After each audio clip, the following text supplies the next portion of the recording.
Yeah, Sharon, the mysterious death of Jackson Kradle sent shockwaves through Carroll County less than 6 months ago. And since then, family, friends, and the community have been desperate for answers. And tomorrow will be the first time all parties involved will be gathered into a courtroom to learn more about the details surrounding Kradle's death. All right, we are back with our breaking news from Carroll County, Illinois, as coroner's inquest for the young man who died on a highway takes a break for lunch. Kyle Bales has been following this story and digging for answers in the death of Jackson Kradle. And Kyle joins us now live. What have we learned this morning, Kyle? Yeah, Marcia, we've actually learned a lot this morning. And with the prosecutor's office still haven't announced any charges in this case, despite state police finishing the investigation, we weren't sure what we were going to get this morning.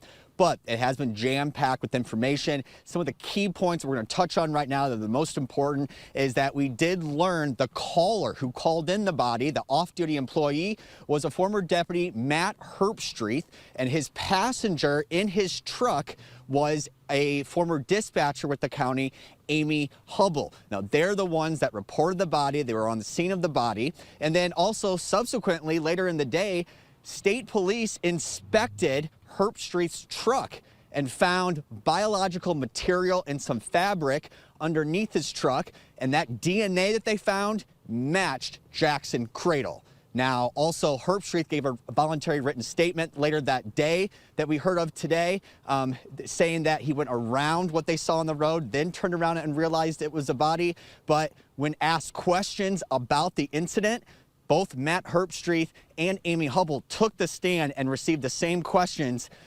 All questions, they pled the fifth. So we did not get any direct response or direct answers from either Herbstreet or Hubble, the ones that found Kradle's body and DNA under the truck that they were in that morning. Now, we also learned more about the details about Kradle's condition of his body. He had 2 fractures in the skull and other bodily injuries. There's more details we can't cover all at this moment right now. Still a lot of information to cover, but the toxicology report did show that it was likely that Kradle was highly intoxicated at the time of his death.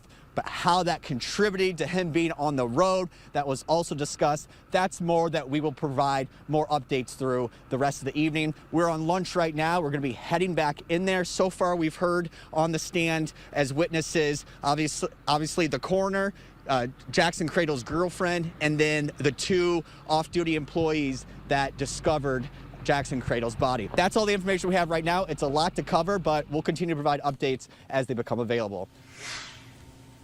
Day 1 of the coroner's inquest into Jackson Kradle's death has reached a conclusion, and we've learned a lot today. It started off with having Matt Herbstreet and Amy Hubble. Those were the employees that reported finding Jackson's body on the early morning hours of July 28th, and we've learned that state police inspected the truck that Matt Herbstreet was driving, and they found biological material underneath the truck, and the DNA matched Jackson Kradle.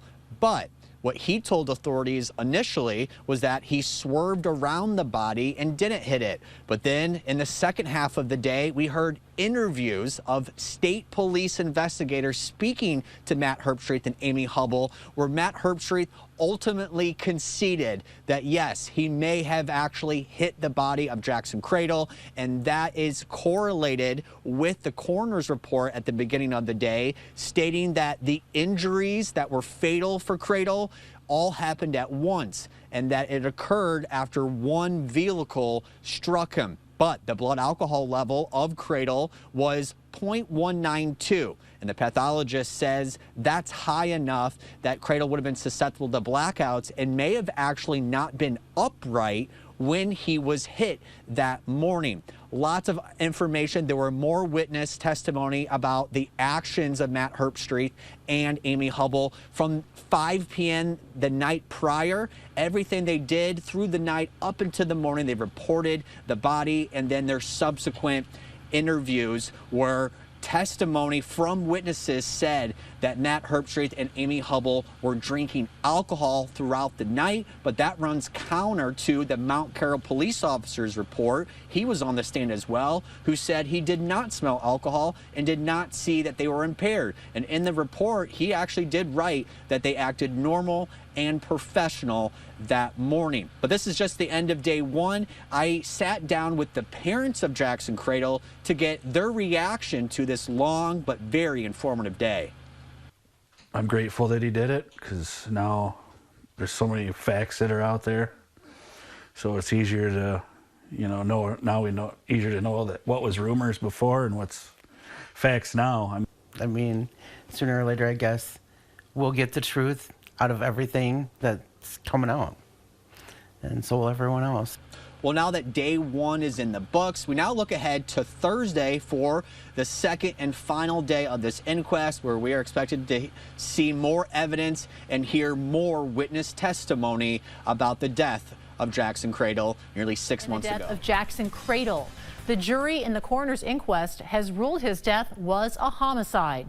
TV6's Kyle Bales has been following this case since July. He sat in on the inquest and joins us now live from Mount Carroll with all the breaking details. Kyle? Absolutely, Sharon. Now, this was a monumental week for Mount Carroll and the Carroll County community, who have waited desperately for nearly 6 months for real answers for the death of Jackson Kradle. We heard bombshell evidence and bombshell witness testimony on Tuesday. We heard more witness testimony today, saw more of the evidence today. It was a very thorough and meticulous inquest ran by Coroner Matthew Jones for the county, and it resulted in a verdict of homicide. The jury found that the driver, who is now former Deputy Matt Herbstreit, they found that he was negligent and responsible for the death. They also gave a recommendation for future incidents of this nature, recommending, however, that in cases like this, that the case gets handed over to a neighboring county state's attorney rather than going down to the special prosecutor for the state. And as Sharon mentioned at the top of the hour, what comes next? Well, coroner's inquest only determined the manner of death, in which today was a homicide for Jackson Kradle's death. However, this does not have any impact on any possible criminal charges or criminal proceedings. This was just for transparency purposes, to find the manner of death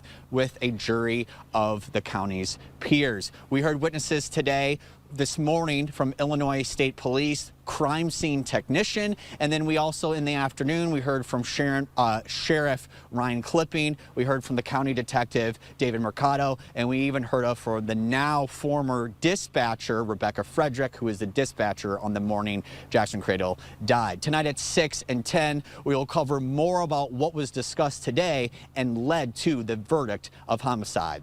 After bombshell witness testimony and bombshell evidence was presented on Tuesday, we heard more from witnesses on the stand, including the Illinois State Police crime scene investigations technician who processed the scene of Jackson Kradle's body that morning, as well as processed the truck that now former Deputy Matt Herbstreit was driving, and his passenger was now former dispatcher Amy Hubble. And what the jury heard over the course of these 2 days was that the biological material that was found underneath Matt Herbstreit's truck the evening of the incident by Illinois State Police, well, the DNA matched Jackson Kradle. But that isn't where the evidence ended and where the witness testimony ended with this inquest. It was a full coverage of all of the actions of Matt Herbstreit and Amy Hubble through the evening of July 27th into the early morning hours of July 28th.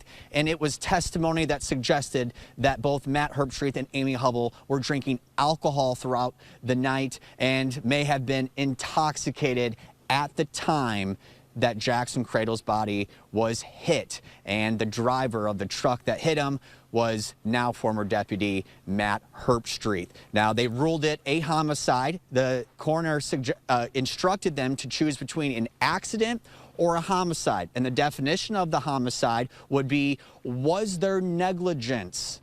Was there recklessness involved with the actions of the person leading to another person's death? And the jury ultimately decided that was the case. They also gave recommendations for future incidents of similar nature to this, and they recommended that instead of handing the case over to a state special prosecutor, to hand it over to a neighboring county, because the special prosecutor to date has not announced any charges or even announced if they even plan to bring any charges. Now, while this inquest does not have any impact on any criminal proceeding or any potential criminal charges, what it does do is it now ends a chapter in this case for the family, that now the facts and the truth are not hearsay, they're not innuendo, that the community can now come to grips of what happened that fateful morning. But now we have to wait to see what the special prosecutor is going to decide to do here on out. Now, I sat down with Kradle's family this evening to get their reaction to the jury's decision. I think it brings a lot of closure that we wanted, but it's not the end. There's still a long way to go in this. It was what we would hoped it would be, given all the evidence that we heard. I think everybody that was there in the public and family had the same conclusion.